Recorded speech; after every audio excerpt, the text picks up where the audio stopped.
Instant Replay is your local sports bar. With 18 big screen TVs, we have all the sports packages from college games to pro games. We offer daily drink specials, and come check out the Bullpen, our newly renovated beer garden. Instant Replay, 2739 Chestnut in Quincy.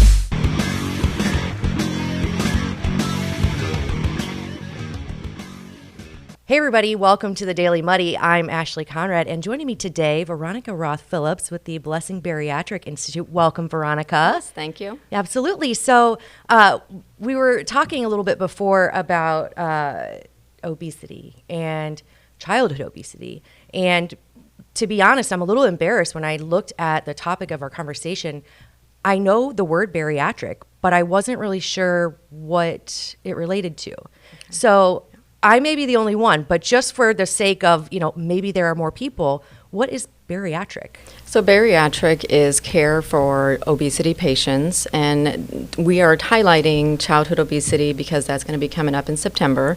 So the goal for this interview is to kind of make the public aware as far as childhood obesity and the treatment options that we have here in our area, as far as the prevalence as it increases in our global region. Right. And it's becoming more of a public crisis, and as our children enter adulthood, they carry some of those habits with them, and we are starting to see more chronic disease development as the BMI of our population goes up. Yeah, and when you look around, it is, it's very prevalent. Mm-hmm. You see obesity almost everywhere. And I don't like the term obesity because it applies to people that you look at and you're like, mm-hmm. There's no way I would classify that as obese. But you do see it increasing just, Mm-hmm. from mind's eye. It has significantly increased over the past decade, and it continues to increase.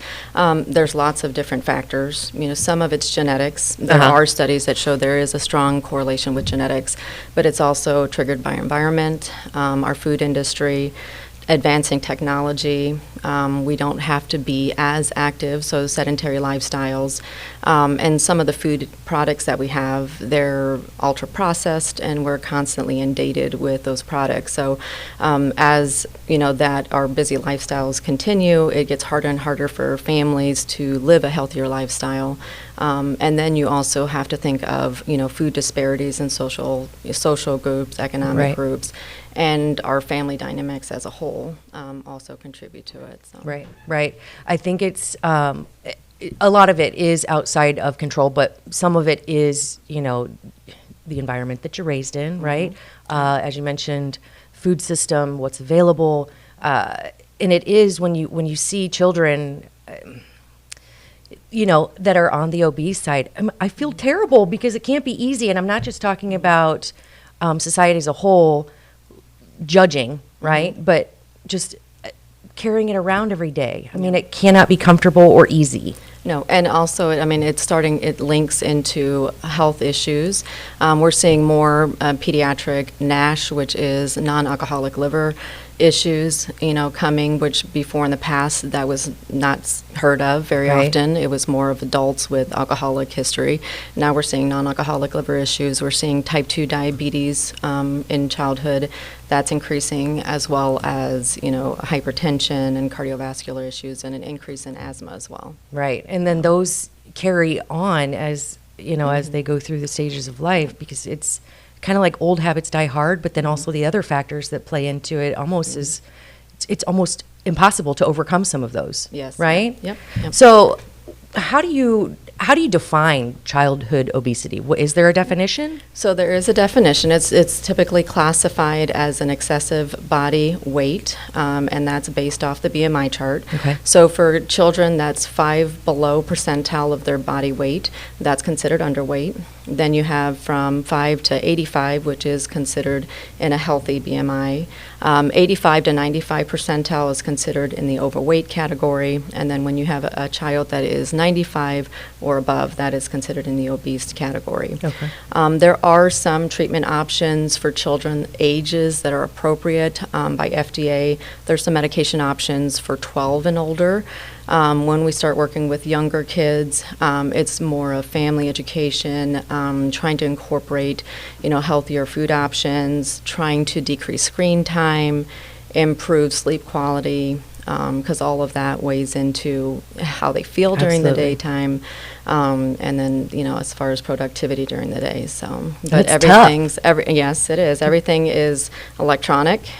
Kids want screen time, and parents have to work, and sometimes after school environments aren't safe, so kids can't go out until their parents get home. So Right. then they're sitting home, with more screen time than they probably need. Yeah, times have definitely changed, and, Oh, yeah. and this is not a good side effect of those times, right? Yeah, Those times yeah. changing. Yeah, because when I was young, I would go out and ride my bike or walk down the street to my neighbor's house. And now it's just not, it's just not really, it doesn't happen like that anymore, No. right? Yep. So then, talking about treatments for younger kids, of course, recognizing that there is an issue, right? Mm-hmm. Kind of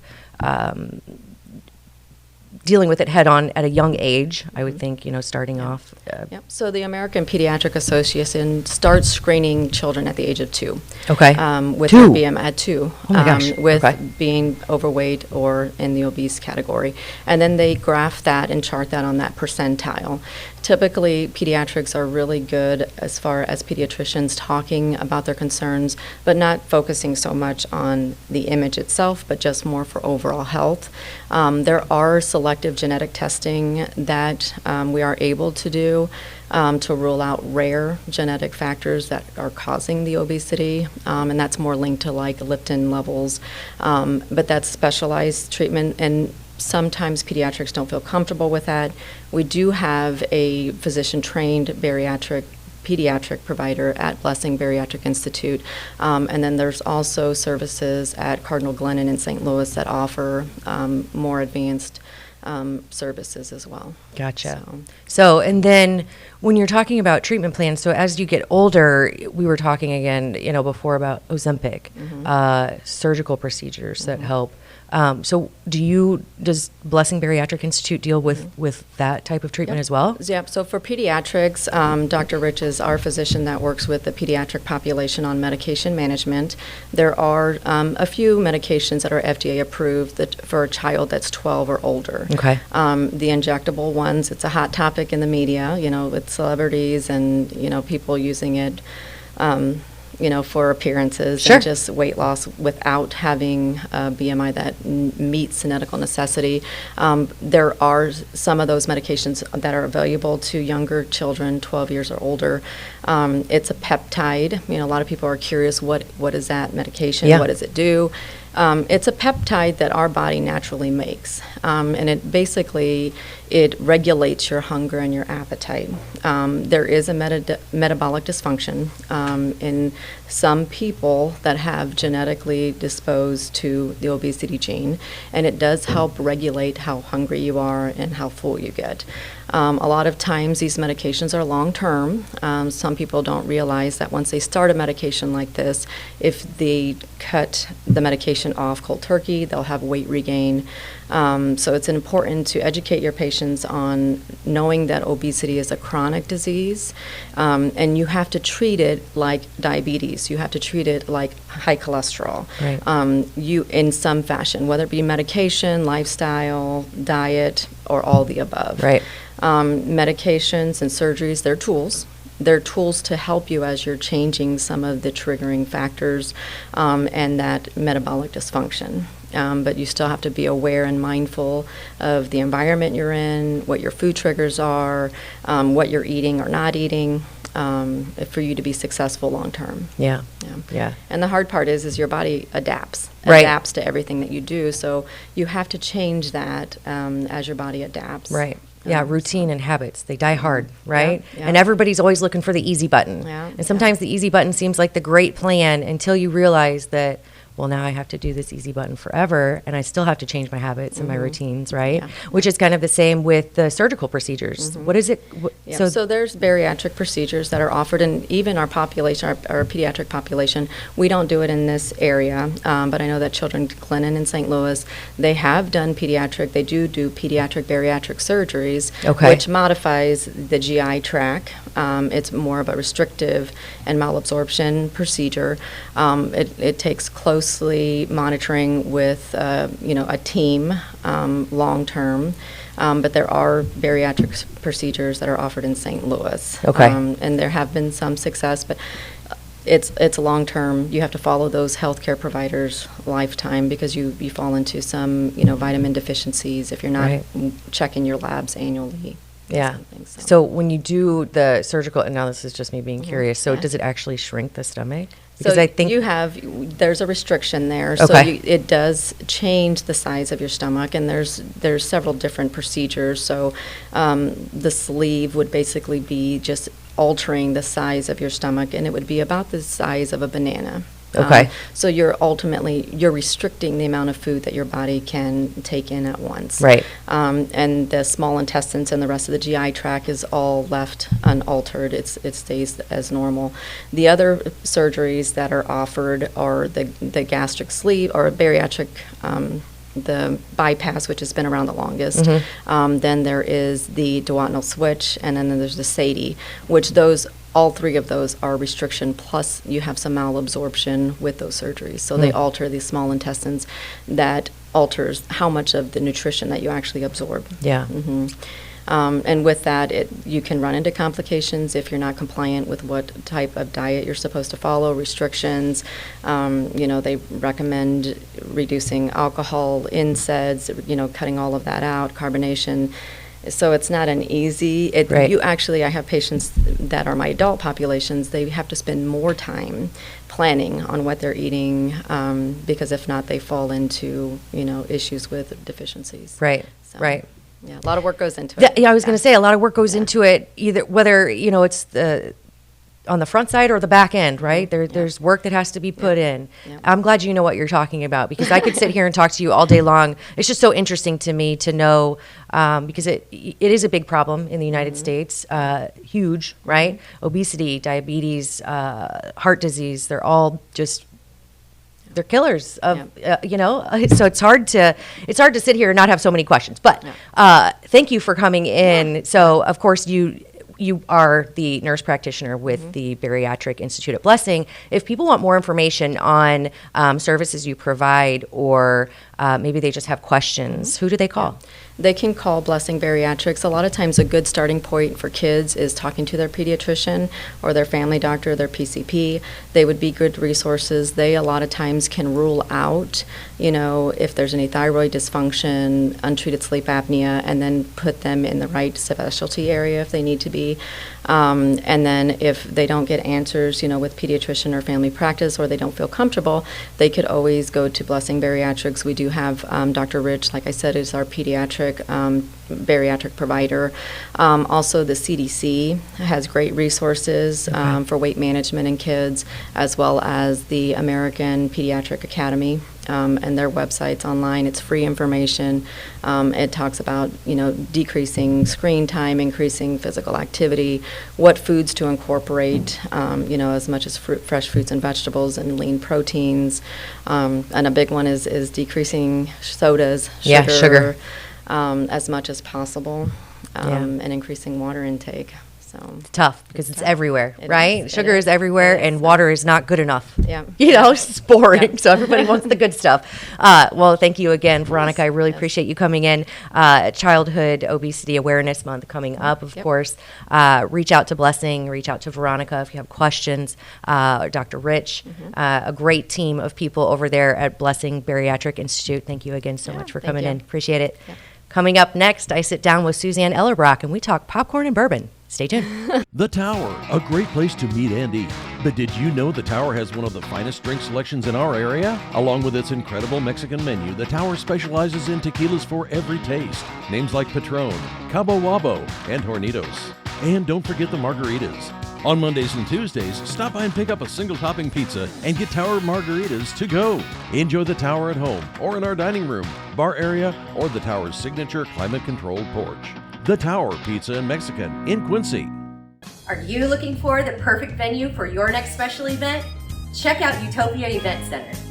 Utopia has a large banquet room and an awesome bar area, perfect for anything from birthday parties to formal corporate meetings. It also offers a photo booth, stage for a DJ or a live band, and a fully stocked bar, all for only $300. Check us out at utopiaeventcenter.com or call Barn at 217-430-6559 for more information. Utopia Event Center, 900 North 12th Street in Quincy. Kelly's has been a fun place to eat and drink in Quincy since 1982. A fun and friendly atmosphere, food with flavor, homemade cinnamon rolls, and famous cheese soup, the best menu in town. Kelly's, 2902 Broadway, Quincy. Welcome to the Abbey, a Quincy tradition. With 6 big screens, a new larger kitchen, and now more seating capacity, the Abbey is the place to be before, during, and after the big game. Come enjoy fan favorite appetizers, steaks, burgers, and a variety of daily food and drink specials. Can't join us? Carryout is available too. Now with a convenient drive-up window to better serve you. 1736 Spring in Quincy. Opens at 3 p.m. Tuesday through Sunday. Come join all your friends at the Abbey, a Quincy tradition. The Liquor Booth is your home for a huge selection of beer, wine, and spirits. The Liquor Booth has 2 locations in Quincy, 3520 Broadway and 1500 North 12th Street. The Liquor Booth, where it's always happy hour. Instant Replay is your local sports bar. With 18 big screen TVs, we have all the sports packages from college games to pro games. We offer daily drink specials, and come check out the bullpen. And welcome back. Joining me now, Suzanne Ellerbrock with the Rotary Club of Quincy, right? Right. Okay, so is it International Rotary Club? What's the formal name? So Rotary is the formal name. Okay, that's it. Right. So I got it. You did. Perfect. So it's Rotary Club of Quincy, or we have Quincy Rotary After Dark, or we have Peoria North Rotary. Gotcha. Just all one club, though. all one club. Perfect. And what does Rotary do as a whole? As a whole, our motto is service above self. Okay. So we take individuals that live in a community that want to make a difference, whether it's in their community, in the United States, in the world, and give them opportunities to do just that, do good in the world. Right. And one of those deeds, right, we'll say is End Polio Now. End polio now. Yes. Hashtag End Polio Now. When I hear polio, a few things come to mind. I feel like it's something that's prevalent in other countries, maybe not the United States.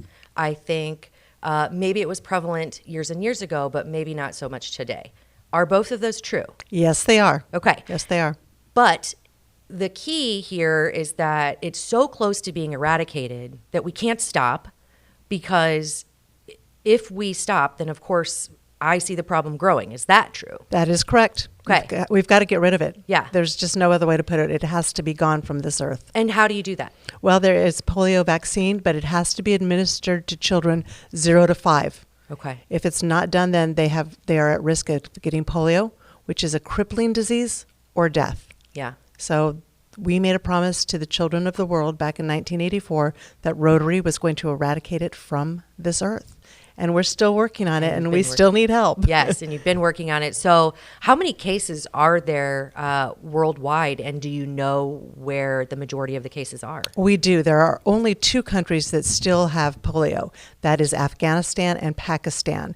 And right now there's 23 cases, which last year this time there was only 12. So we're seeing an uptick. But the reason is, and I describe it like this, Pakistan and Afghanistan, their border is like Quincy and West Quincy. Okay. You cross over the border every day. People go over from Quincy to West Quincy to get gas or cigarettes, or they cross over to go to work. It's just like that in Pakistan and Afghanistan. That border crossing is what's happening. And if you have it in one, you're taking it across the border to another. A lot like the pandemic we experienced. Yeah. So how is it how do you get polio? Unfortunately, a lot has to do with the water system, and it's wild, so there's no real exact way to tell people. It's not like I shake your hand and you suddenly have polio. Right. It's just within the environment. But the vaccine helps prevent that. And the vaccine are drops, and then what happens is the kids their pinky is painted purple.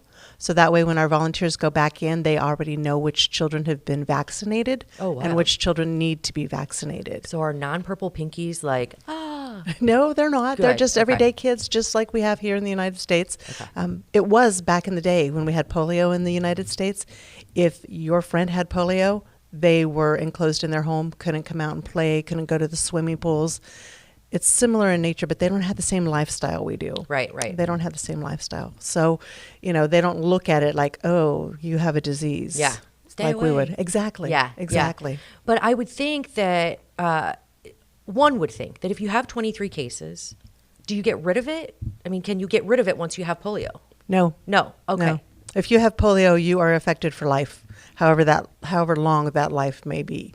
So some people live to be, older, and some people die young, just depending on how badly they were affected by it. Right. We have a case here in the United States where there is a woman that contracted polio, and she is still living in an iron lung in Get out. Oklahoma. No, I'm serious. She's in an iron lung. She spends 23... Like the tube Yes. apparatus thing that you live in, basically? She lives in it.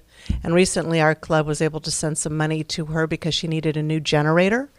And so there was a plea throughout Rotary to say, hey, she needs a new generator. Obviously, she can't afford it. Right. So what do we do? So we took some of the money that we used from our fundraiser and sent it to a club in Oklahoma that bought this new generator. So there are still people in the United States and other parts of the world that contracted it as children, and they're still suffering from it today. That's wild. Yeah. I think with all the technology, we could get this done, right? You cannot change it. Right. But people such as yourself and the Rotary are determined to put an end to it. And that is through vaccinating children in Afghanistan and Pakistan to, prevent them. It's basically a barrier Exactly. to polio, right?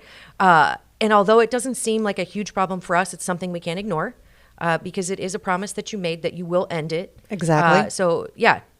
We got to support that. Well, and the Right? other thing is that with travel, it can happen in the United States again. Yeah. We had a case a year and a half ago in New York, and it was waterborne. And then there was a case in London. So you may think it's a problem for Pakistan and Afghanistan, but it's still a problem for the world. It's like the measles and the mumps. We got rid of it. Let's get rid of polio. Yeah. Yeah. And how are we going to do that, Suzanne? We are going to do it through our Bourbon and Popcorn fundraiser. Woohoo! Yeah, I tell you, this is our 4th year doing it. And each year we've raised approximately $11,000. Wow. And that is matched by Bill and Melinda Gates Foundation 2-1. So that $11,000 became $33,000 Wow. to help eradicate. And people say, well, you only have 23 cases. Can't you just be done? And we cannot. What has to happen is once a country has been determined polio free, it has to maintain that for 3 years before it can really be. So when I started in Rotary, it was Pakistan, Afghanistan, India, and Nigeria. So we called it PAIN. Well, right now it's PAW. Yeah. We got to get rid of P and A. Yeah. Just it has to go. And the only way to do that is to continue to raise money through bourbon and popcorn events. Yeah. And for the vaccinations, right? That's Exactly. where the money goes through Right. providing the vaccination. Goes to the vaccination. It goes to the equipment to transport it, to the volunteers for transportation. We actually have some employed people that are administering the drops, but mostly it's volunteers and keeping them safe. Right. Keeping them safe. Yeah, absolutely. So bourbon and popcorn, while polio is not a fun thing to talk about. It is not. Bourbon and popcorn It definitely is. It is. Yes. I love it. So how many years did you say? This is our 4th. 4th year. So basically you get a bunch of cool people together and you offer amazing bourbons, which is now it's very hip It to be is. up on your bourbon. It is, Like, you yes. have to know your bourbons, right? And then you have popcorn, assuming to kind of create that, Yes. foundation for the bourbon, right? So not everybody Give you something to snack on. right? Yeah, There you yeah, go. gotta have a snack. So give me a little bit of information on the event, Bourbon and Popcorn. It is happening August 24th. Okay. Doors open at 6 o'clock at the Quincy Boat Club. Some people might say, hey, don't you usually have this in November? And we do, but we decided to move it up. A couple of reasons is we're competing with a lot of fundraisers. Yeah. But it's also going to be summertime, and you can overlook the river and just really enjoy the view that's at the boat club. Yeah. But this year, we're also mixing it up with our bourbon. You said people need to know their bourbons. Yeah. We're doing a blind tasting. Ooh. So usually what happens is you go up to the pour station, as I call it, and you will see that you are sampling an Elijah Craig. And then our host will talk to you about the Elijah Craig and the flavors and the notes of the nose, et cetera, et cetera. This time you're not going to know what you're sampling. Really? Completely blind. Not even those that are serving will know what they're serving. So all they can do is tell you that it's a bourbon. I love that. They can tell you if it's dark in color or light in color, but that's about it. So for those people out there think, oh, I know my bourbon. I'm a connoisseur. Come yeah. on out and Yeah. let's see what you know. Challenge yourself. You I bet. love that. Yeah, so That we're is going to have really about cool. 6 to 8 samples.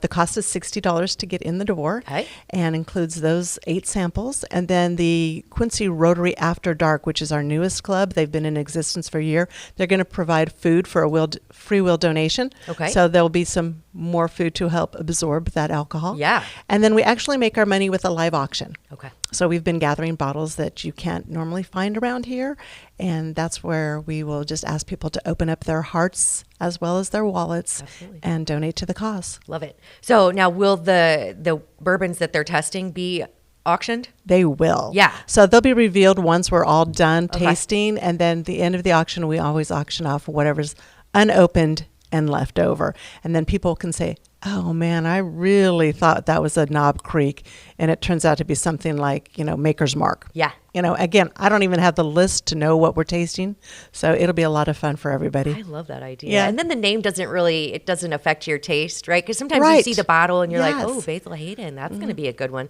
Who knows? I like Basil Hayden too. Yeah, I do so, too. but I wouldn't know it. I wouldn't unless know I see the bottle. No, I wouldn't know it, and I don't sip very well, so I definitely need that popcorn as the foundation for the bourbon. But it sounds like a great event. It'll be a lot of fun. And I hope you beat your record, your goal, right? Thank so do you. you have a goal set this year, or is it I just, do. Yeah. The goal is 20,000. Okay. We've been hovering at 11,000 for the last 3 years, and it's like, no, it's time to tick this up a lot. Time. So, Yes. And people can find out about the event on the Facebook posts for Quincy Rotary Club. It's an event. Okay. And you just click on it, and you can buy your tickets online. Again, they're $60, and doors open at 6 o'clock on August 24th. And we need to get those ticket sales up so that we can make a difference in a child's life. Absolutely. And Quincy is full of bourbon aficionados. So They get are. out there, support the Rotary, support End Polio Now, support Suzanne and all the effort she puts forth for this great cause. But have a great night. Try some bourbons. Yeah. Blind test yourself. I think that would be fun. Have some popcorn, mingle with some like-minded people, and just have a great night for a great cause. It's a great time. Yeah. Thanks a lot. Excellent. Thank you so much. It's always a pleasure seeing you. Good to see you. Absolutely. All right. I think that does it for today's Daily Muddy. We'll catch you back here tomorrow for Club Muddy. See you then.